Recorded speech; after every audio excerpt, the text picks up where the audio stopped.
At least 20 learners have been seriously injured in a taxi accident at KwaKhetha Bridge on the P127 near Impendle in the KwaZulu-Natal midlands. It's believed that a taxi transporting learners from different schools in the area veered off the road and plunged a few meters down a bridge. Now, traffic officials say the driver then fled and is being sought by law enforcement. This is a third accident involving school learner transport in Umgungundlovu District within 4 days. 5 learners died last Thursday after the taxi they were travelling in crashed into a preschool in Imbali township.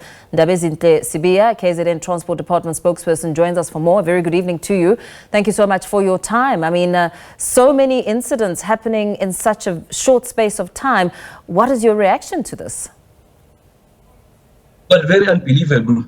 No, the MEC for Transport and Human Settlements in KwaZulu-Natal, sponsored Duma, this morning received, a call from the Director of Community Services in Impendle local municipality, informing him about this, horrific accident. We are obviously shocked because, as you correctly pointed out, this is now the third accident, within 4 days. But the MEC is encouraged by the fact that the driver has been arrested. He has saluted the law enforcement agencies, Impendle, the traffic department, as well as our highly efficient, team from Road Traffic Inspectorate, working with the SABC, for moving in very swiftly. We wish to inform the people of KwaZulu-Natal that, this driver has been arrested, and the MEC has actually, reiterated, his, call for, the RTI team working with all the traffic departments across all municipalities to be very firm and display that no-nonsense approach and ensure that the Alufawa campaign is intensified. So you're saying that the driver who fled the scene, who was sought by law enforcement, has now been arrested. How much do we know about him, his age, where he was found by police, and some of those details? Well, what MEC Sponsor Duma did after talking to the Director of Community Services, Mkulisi, Tamim Kulisa, was to then, issue a public statement, and we want to salute the, SABC for also, ensuring that the information is distributed very widely through all channels. And the driver had nowhere to go. He then handed himself over to the law enforcement agencies that were looking for him. We can confirm that, this driver, unfortunately, in terms of the National Land Transport Act, which, demands that if you are going to be transporting passengers for profit, you need to have a PDP. He is not in possession of PDP.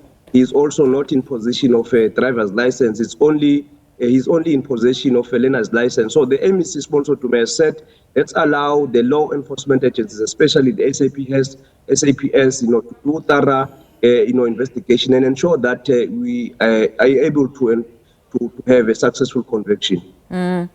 I mean, you raise some very serious concerns there as you make, give us details on the specific driver.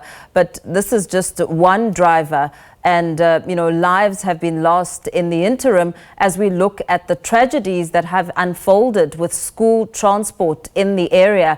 Very short space of time. I mean, we talk about 5 learners who died last Thursday after the taxi they were traveling in crashed into a preschool.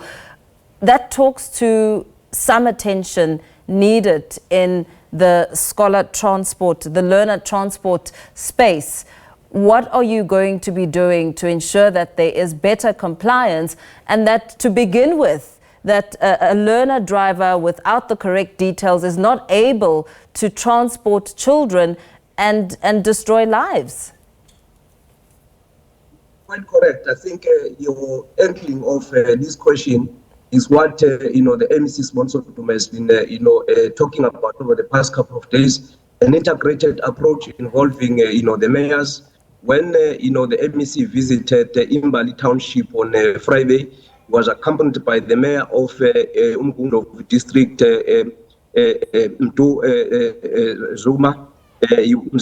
He was accompanied by the mayor of Kusuzi, Tebola Mzimkulu, as well as MEC for Health, Noma Kukusumelane. We brought in the social workers as assigned by the MEC for Education, Sipho Hlomuga. Here we talk about an integrated approach. Number one, to provide quality patient care, to provide professional counseling to the affected learners and as well as the teachers, and also to say the municipalities must come in here and deal with the enforcement. We've got the traffic departments now that are going to be doing an audit of all these cars that are involved in scholar transport. He has said the South African National Taxi Council in KwaZulu-Natal must also take full responsibility, because we've got here the private scholar transport used by the associations, and we want to say to the associations, let's work together to save people's lives. Linked to that, the MEC announced today that look, there's a partnership that is being formed with the Vehicle Testing Association to actually strengthen legislations governing the taxi and scholar transport industry with a clear provision on driver vetting, vehicle standards, as well as operational oversight. So these are some of the interventions that MEC Sponsor Duma has actually initiated. Very well. Let's perhaps leave it there for now. Ndabezinhle Sibiya, KZN Transport Department spokesperson there, giving us some details. The driver that fled the scene has since been arrested, and it was found that he didn't even have a valid driver's license. That's a story that we will continue to monitor here on SABC News.